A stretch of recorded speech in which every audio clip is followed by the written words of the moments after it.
Welcome to the Morning Walk with Murty Digital Stroll. Glad to be here. So, imagine trying to build a cutting-edge artificial intelligence company.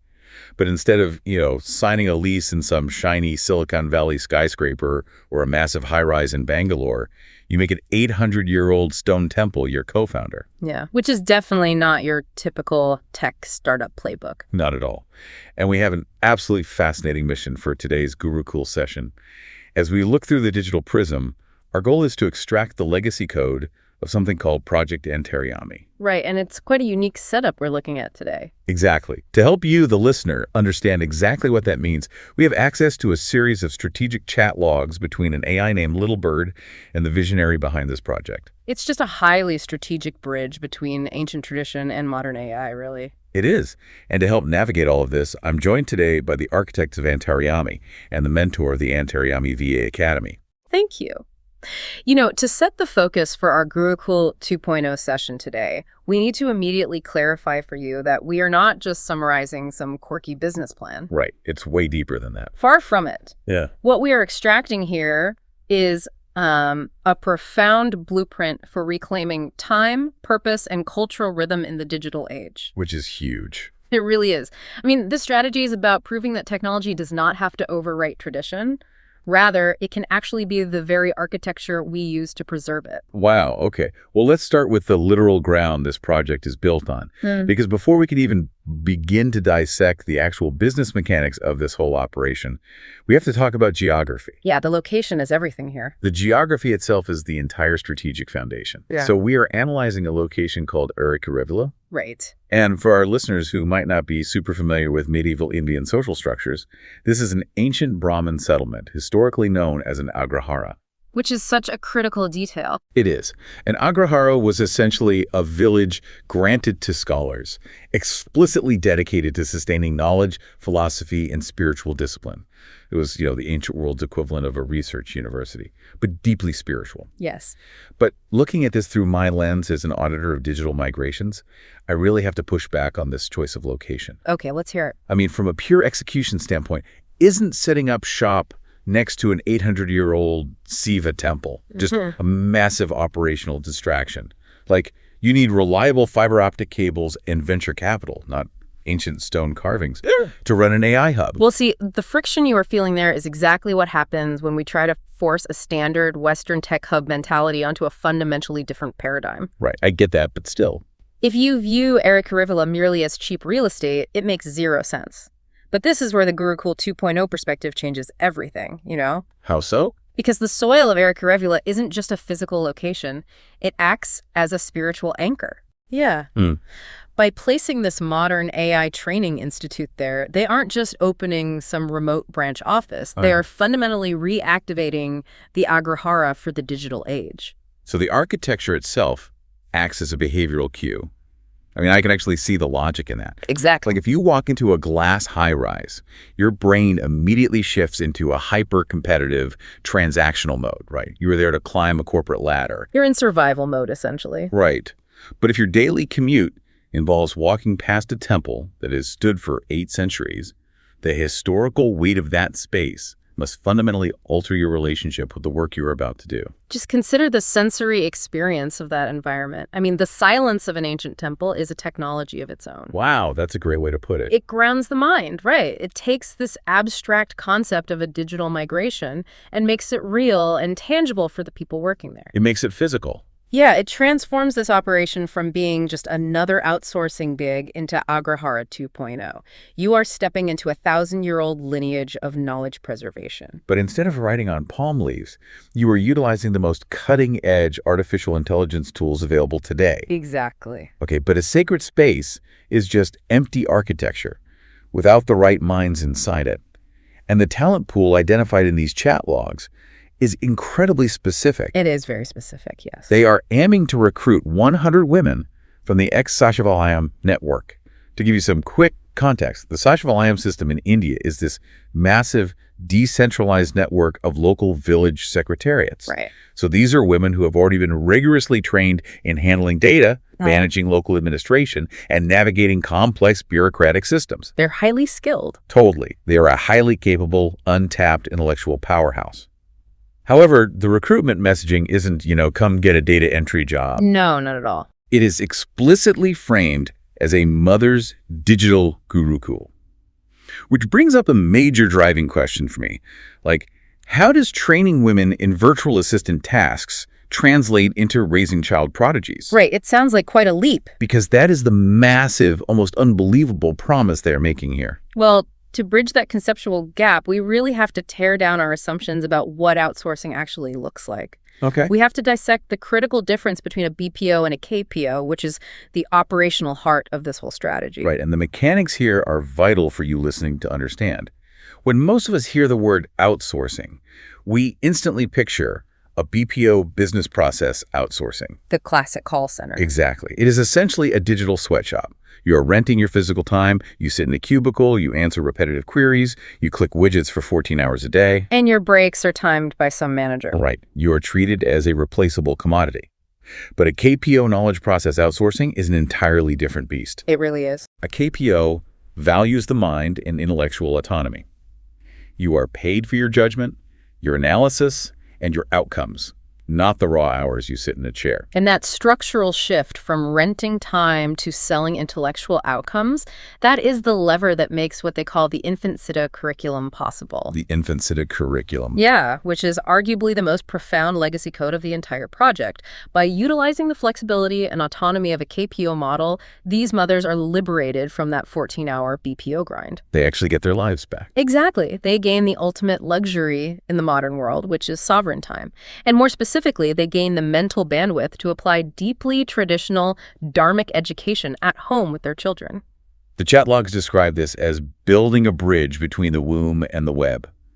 And I really want to dig into the how of that. Like, how does a remote KPO job create a prodigy? It's all about how they use that regained time. Well, the logs specifically mention these women performing Shuddhasa Karma rituals. And for our listeners, Shuddhasa Karma refers to the 16 traditional Hindu rites of passage that mark the various stages of a person's life, from conception through childhood and adulthood. Right. The strategy suggests these mothers are integrating these ancient practices right alongside their AI workflows. Let's visualize the operational mechanics of this. In a standard modern system, a mother drops her child off at a school where they endure a grueling 14-hour day of rote memorization, exhaustion, and standardized testing. Sounds miserable. And then the mother commutes to her own exhausting job. But the Infant Siddha approach completely bypasses that hard way. Because she's in control. Exactly. Because the mother controls her KPO workflow, she can weave her intellectual labor around the natural rhythms of raising a child. So she's not totally drained at the end of the day.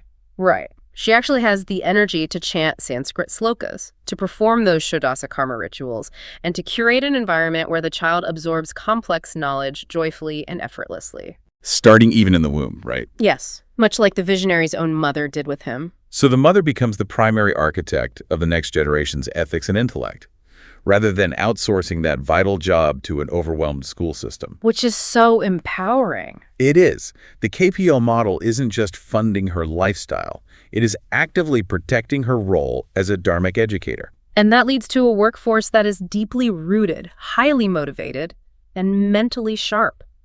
Because their work sustains their highest cultural values rather than competing with them. Wait, so if these women have total control over their time and are prioritizing ancient rituals and child rearing over standard corporate hours, how do you sell this service? The market question. Yeah, I mean, you can't just walk into a Wall Street hedge fund or a standard Silicon Valley startup and say, hey, our virtual assistants are highly skilled, but they might log off on a Tuesday afternoon because the lunar phase is inauspicious. They would definitely laugh you out of the room. Right. So how does this actually scale as a business? Well, they don't walk into Wall Street.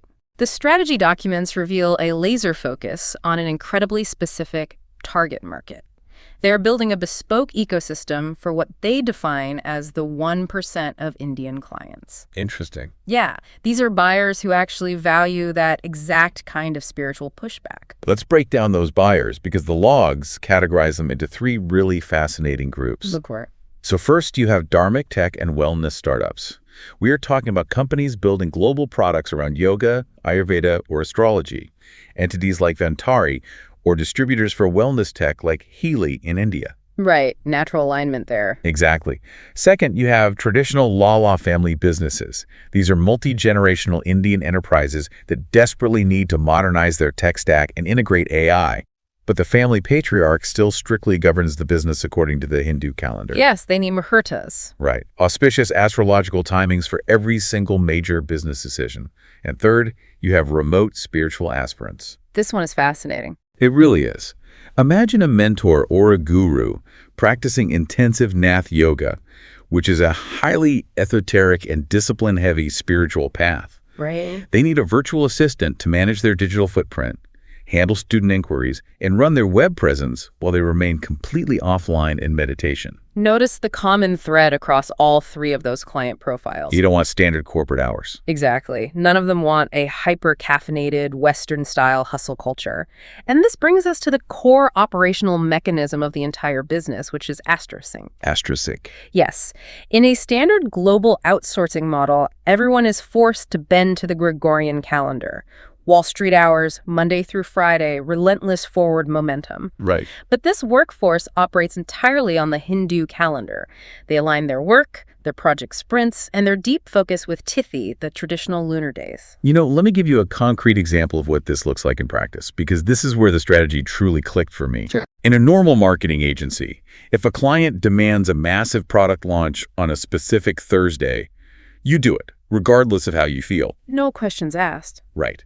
But under astrosync, an Antaryami virtual assistant might look at the calendar and tell the client, I cannot launch this digital campaign on Thursday because the lunar phase is Amavasya, the new moon, which is fundamentally inauspicious for new beginnings. We will launch on Friday during an auspicious muhurta. Right. And instead of firing the assistant, the traditional Lala business owner or the Ayurvedic startup founder is going to be thrilled. Exactly. They're literally paying a premium for a workforce that actively enforces their own spiritual guardrails. And that perfect alignment of values dictates the corporate structure itself.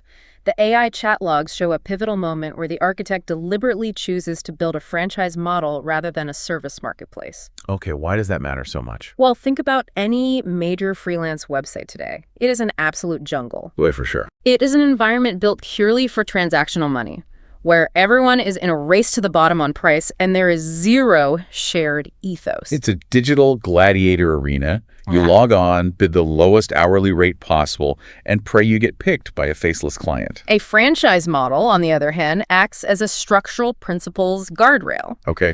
By franchising the Antaryami VA Academy, they ensure that every new branch operates as a safe, enclosed Gurukul environment. So it's protected. Exactly. It protects the artha, the material wealth and economic resources being generated, while simultaneously fiercely guarding the Dharma, the ethical and spiritual grounding of the women working there. That makes a lot of sense. Yeah. Sanatana, the eternal order and cultural operating system of India, isn't just a mission statement poster on a wall. It is hard-coded into the actual business model. Okay, so the theoretical vision is an absolute masterclass in niche positioning. You have the Agrahara 2.0 setting the psychological stage. Right. You have the Infant Siddha curriculum elevating the women of the Sashivalayam network. Yeah.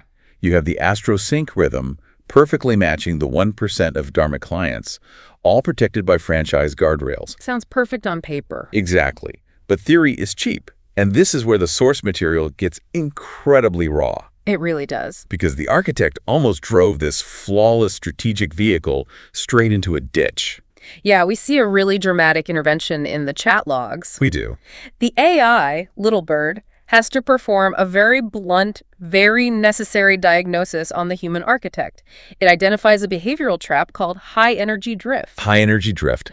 I want to dissect why humans do this because it is such a deceptive psychological trap. It is very common. The AI points out that the architect isn't being lazy. Quite the opposite, actually. He is logging massive monster sessions, pulling all-nighters, and working relentlessly. Yeah. But he is drifting completely off course. Right. To give you an analogy, imagine you spend years building a cutting-edge high-performance engine for a race car. You install it, the track is clear, the drivers are ready, but you refuse to turn the key until a panel of university historians formally verifies the exact medieval origin of the metal used to cast the engine block. Wow. Yeah. You were just terrified to actually race. That terror of the launch is profound, and it is a trap so many visionaries fall into. Absolutely. The architect was getting entirely lost in the weeds of historical and institutional validation. He wanted to exhaustively document the 800-year history of the Arikirevula temple and secure a formal academic blessing from the School of History at Patishramulu Telugu University. Right. Specifically seeking approval from a Dr. M. Srinivasa Rao and the Vice-Chancellor, Professor D. Minaratnam Naidu. So he was desperately seeking a certificate with a university stamp that said, yes, the dirt under your feet is historically significant. Exactly. And we see this all the time in digital migrations. The psychological safety of academic bureaucracy is incredibly seductive compared to the absolute terror of launching a real business. Oh, absolutely. In a university committee, you can debate historical nuances for years and feel very smart and productive. But in the private sector, the market tells you immediately if you are useful or not. And Little Bird slices right through that illusion. The AI points out the stark difference between institutional validation and mission execution. It's a huge difference. Seeking a grandfather's approval from a vice-chancellor is a classic legacy trap. The AI essentially tells him, look, spending your primary energy writing academic documentation doesn't train a single woman in the ex-Sashivalayam network. It doesn't fund a single hour of Nath yoga research. Right, it's just busy work. Yeah, it is a highly productive-looking mechanism for avoiding the friction of actually selling the service. You feel like a titan of industry because you are having fancy meetings with a vice-chancellor, but your actual revenue and your actual social impact remain at absolute zero. Exactly zero. So how do they fix it? Like, what is the strategic pivot that pulls the architect out of this high-energy drift? The AI prescribes a correction it calls the power move. The power move. Yes. It forces the architect to completely reframe his upcoming meeting with the university leadership. The instruction is to stop walking in there as a student, begging a professor for historical validation. You must walk in as a peer, engaging in a high-level business negotiation. So you flip the script from asking for permission to offering a massive solution. That is the exact leverage point. Okay. The architect is instructed to show the vice-chancellor that Agrahara 2.0 isn't just an abstract idea, it is already executing the university's own mandate. How so? Well, they're already aligning with National Skill Development Corporation standards, which, for context, is the Indian government's primary framework for vocational and technical training. Okay. And the Vice-Chancellor, Professor Minaratnam Naidu, is heavily invested in a Phoenix mission, a mandate to revive the university's Rajamundry campus and preserve Telugu culture in the global digital age. Ah, so suddenly, the architect is handing the vice-chancellor a private sector success story on a silver platter. He gets to sit down and say, hey, I have already done the heavy lifting that your bureaucrat committees are still drafting white papers about. Let's partner. Right. It changes the whole dynamic. You provide the official certification and the institutional prestige, and I will provide the cutting-edge AI curriculum and the actual paying jobs for these women. It creates a perfect symbiotic loop. Wow, yeah. It keeps the artha, the capital, flowing directly to the women doing the work, while the Dharma, the credit for cultural preservation and education, flows to the university. It is a brilliant, aggressive pivot away from a historical research hole and straight into actionable execution. And that pivot really brings us to the ultimate synthesis of this session. Let's hear it. Project Antaryami is not a cleverly disguised outsourcing agency. It is the digital manifestation of Arsha Dharma, the ancient foundational principles of righteous living and cosmic order. This project is tangible proof that modern technological scaling, the deployment of artificial intelligence, and the creation of generational wealth can be seamlessly synchronized with ancient spiritual rhythms. You do not have to choose between financial sovereignty and cultural integrity. It is the ultimate fusion of the womb and the web. Absolutely. Well, as we wrap up this digital stroll, I want to leave you, the listener, with a final thought to mull over as you step back into your own daily routine. Provocative thought. Exactly. Right. If your current work schedule, your stress levels, and your life's momentum are dictated entirely by an artificial, relentless Gregorian calendar, if you are constantly bending your mind to the rhythm of a Wall Street spreadsheet instead of the natural rhythm of your own environment, what legacy code of your own human potential are you leaving unwritten by ignoring your natural rhythms? Until next time, keep exploring.